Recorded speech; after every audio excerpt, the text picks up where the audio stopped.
Hi guys, Contempo here, and today I want to talk about the want zone. Now, the want zone is a concept in sales and prospecting that a lot of sales associates tend to overlook. In fact, it's typically put on a back burner because sales associates are more consumed with the idea of, is it the quality of my prospect? Is it the company I'm working for? Is it the product they offer that's not closing the sale? When the truth is, what's not closing the sale is your direction. You're not in the proper want zone. Now, sales is like a miles per gallon rating on a car engine. You can give two different cars the same amount of gas, but the miles per gallon will vary on driving style, how big the engine is, and driving environment. In the end, it's the same gas, and leads, just like gas, are an expensive and valuable commodity. So, being able to get the most efficiency out of your leads and sort of kind of reevaluating your sales process so you can be more, mile per gallon friendly with your sales leads is something that the want zone allows you to do.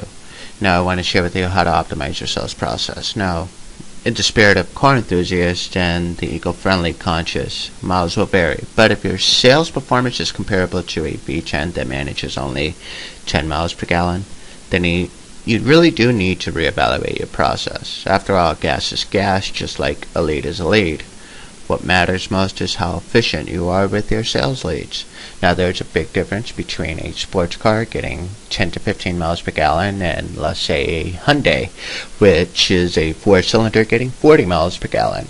So the Hyundai is able to use their resources a hell of a lot more effectively and efficiently than the resource hog that we find in, these exotic 12-cylinder cars. In the end, both are cars. In the end, both do the same thing. In the end, one does one thing better than the other. The exotic car goes faster. The Hyundai uses less gas. And so with that being considered, understanding the want zone is even more paramount. What people want to go fast and what people want to save gas. Again, these car makers from Ferrari, Mercedes, Hyundai, Honda, all these car makers, they can coexist because they're catering to different wants in the segment. Okay? Now, every sales rep is guilty of the same thing. Talking too much to establish the want in their audience. The truth is, when people are ready to buy, they really don't know what they are buying, but simply know that they want it. And so they're coming with a want even before they engage you. And this is the truth. Now, a great example would be to go to Best Buy one day and hang out by the home theater section. Pay attention to the price tags and descriptions. Log who goes to the bigger TV. The cheapest TV, the coolest TV. Now, the coolest TV shouldn't be too hard to find. Typically, the coolest TV is the one where people are standing in front of it and wearing those not so cool 3D goggles. Now, don't hang out too long. Alright, in just 15 minutes, you'll be able to see that people buy things on want more than necessity. For those shopping the bargain TV, their core want is to save money. Not necessarily TV, not necessarily a cool TV, not necessarily a bigger TV, but a TV that saves them money. Now, for those shopping the bigger TV, their core want is to entertain or be entertained. They want to watch football, sports, baseball, basketball. They want a near true-to-life experience. They want the biggest and baddest TV on the block. Now, for those shopping the cooler TV, their core want is to be caught up with the latest and greatest. They're easily wowed by the cool factor. Again, it's cool, but not in as much as it's functional. Again, the 3D television, cool, but I doubt you and your family will be sitting in front of a 3D television all hours of the day with goggles on. Again, it's not as functional as a standard television. Now, when we compare all three televisions, they all serve the same function. They all do the same thing. They let us watch TV. But it's the wants of the consumer that the product makers like Sony, Panasonic, and Toshiba cater to. Now, to better glorify this concept, let's consider the tablet PC market. We see tablet PCs being the current rage, from Apple to BlackBerry to Motorola, Android, all these tablet markets. Now, Apple caters to the cool guy, BlackBerry, with their latest A tablet called the Playbook caters to the business conscious. In the end, they offer the same thing. In fact, all tablet PCs offer the same thing. Mobile entertainment and computing. That's really the core offering. But is it what the consumer wants? And so these companies have to be able to identify and distinguish themselves based on consumer wants. And does their product fall in the want zone? This is very, very important. So this brings us to the second part. What does your prospect want? Being able to identify this immediately is something many sales reps just don't do. Now, I've made a career out of marketing sales training. I've toured the country cleaning up used car dealerships and sales training for used car dealer professionals or used car sales professionals. Yes, I have. I've managed the marketing of some of the most successful people on the internet, and I do it time and time again. And many people do ask me, "Hey, Contempo, what is your secret?" No, honest to God, my secret is this. I know what they want. Now, for the direct sales or home business professional, it can be overwhelming. You come into this industry with the want to make money. You really forget your core wants. You really forget what prompted you to actually buy the product. And so now you're in money-making mode and you sort of kind of digress. You really ignore all other concepts of the sales process. Now, let's look at the direct sales business. What many associates focus on is making money. Again, we talked about that already. And selling the idea of making money. And although this may be an innate want, we all need to make money to survive. It may not be the core want. It may not have been our core want. It's probably not the core want of our business associates or business prospects. Alright, so what is the core want of many looking for direct sales or an online business? Well, they want a guarantee. Remember when you joined, you wanted a guarantee. You wanted to feel like you could make money in a guarantee.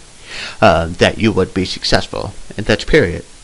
Some of the most successful people online, such as Jeremy Minu, who I've had the privilege to work with, is a master at understanding the want and identifying the guarantee of individuals looking for a business. Now, how important is the want? It's so important that it needs to be figured out, not in the sales process, but before that, in the marketing process. I like to use home-based business as a great example. If you market to the home-based business segment, you have to understand the wants of that segment, which is typically to make money online from home without having to spend a lot of money. Now, since a lot of money is a variable that varies from person to person, we need to understand our own product placement. Does our product sell for $49.99 or $17.99? And what is the average price point or psychological monetary limitation for individuals in the segment? In my research and experience, the median average for this crowd, the home-based business, make money online crowd, is typically anywhere between $59.99 to $139. If your prospect falls out of this range, then you're already selling something out of the want zone. If your product falls out of this range, then you're selling something out of the want zone. So now we have a prospect and we have a product, and we have to make sure that they're aligned within the want zone in their cross-section. Okay? So now we have to do two things here. Either A, lower our price, or move to a market that our price point is within the want zone. Great niches for more expensive home-based business or online businesses are not opportunity seekers, but opportunity takers. Now, the opportunity seeker tends to look for an opportunity, typically sponsor shopping and or weighing the risk to reward, monetary loss versus monetary gain. And in today's economy, not many people can afford a loss. So this might be a limited audience if your price points are out of their want zone. So if you're selling something for $500, $1,000, $1,500, $25,000, it is typically out of the want zone of the home-based business segment or the opportunity seeker segment. The make money online guy and the home-based business opportunity seeker, again, they're looking for something that's cheap and that will offer them a return, like maybe something for nothing. Okay. Now, the other audience, the opportunity takers. Now, there are individuals who understand that just like the stock market, profit is made when a risk is taken. They understand that the longer they wait, the more distant the window of opportunity becomes. And there are guys who tend to jump on IPOs, such as Zipcar, and they bring in profits. Opportunity takers come in all shapes and sizes, by the way. They're just not the Wall Street guy. One of my favorite markets to market to, especially in the high ticket direct sales products, is that range from $1,000 to $25,000. One of my favorite markets are real estate professionals, insurance salesmen, car salesmen, pharmaceutical sales reps. These guys are typically driven by the money they earn and are comfortable with the risk to reward because it's who they are. They are opportunity takers who are commonly more risk-seeking than risk-averse. I really want you to think about the guys who poured money into Facebook for a second. Before it became the standard of social media, Facebook had no method of monetization, had no clear-cut business plan, but they knew who to talk to when it came to venture capital, when it came to investors. They were selling the idea of market dominance in an age when MySpace ruled the scene. Market dominance is typically the main ingredient to money, money, money, and the Facebook founders knew that and sold that idea. So the sales pitch wasn't, hey, you want to buy a website? As most would say, no. The sales pitch was more like, would you like to invest in a company that's growing 20,000% a year with new subscribers daily, of which we could monetize through advertising once we meet critical mass? Again, understanding the want was mission critical in enabling Facebook to grow into the giant it is today. Venture capitalists understood the leverage Facebook would eventually have, thus invested hundreds of millions in pursuit of healthy returns and the overall expectation of Facebook going public. Again, understanding the want of your audience to get what you want is the most important thing you could do for your business. Now, we'll conclude this video with something that will jar your mind for those in the home-based business and direct sales industry. No, they do not want to work with you. No, they don't know what they're looking for in a business. No, they don't care about your product. How could they? They've never touched it, smelled it, nothing. Okay? No, they're not going to tell you they have the money to get started. That's like someone putting sucker on their forehead. And no, they do not believe a word you say. The only thing that's real to them, the only thing they will say yes to, the only thing that will close the sale is if you give them what they want. Now, what do they want? Well, typically they want trust, leadership, and results. Most importantly, they want to know if you can solve their problem. Guys, you're not salesmen, you're professional problem solvers. The sooner you align your products with the consumer's want zone, the sooner you can qualify them and make the sale. And in the end, everyone wants their problem solved. So making the sale is a consequence of solving the problem.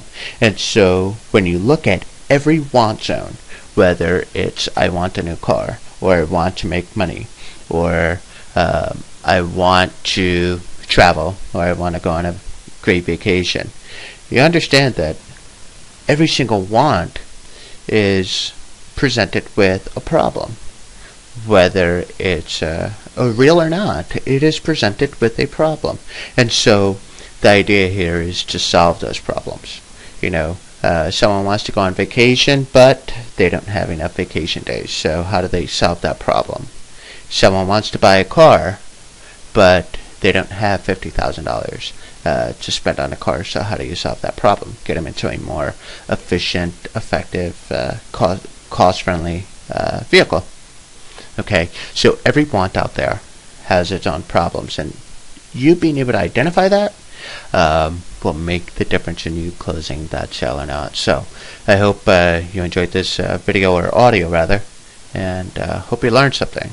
And if you have questions and would like free sales training, again guys, I did this absolutely free.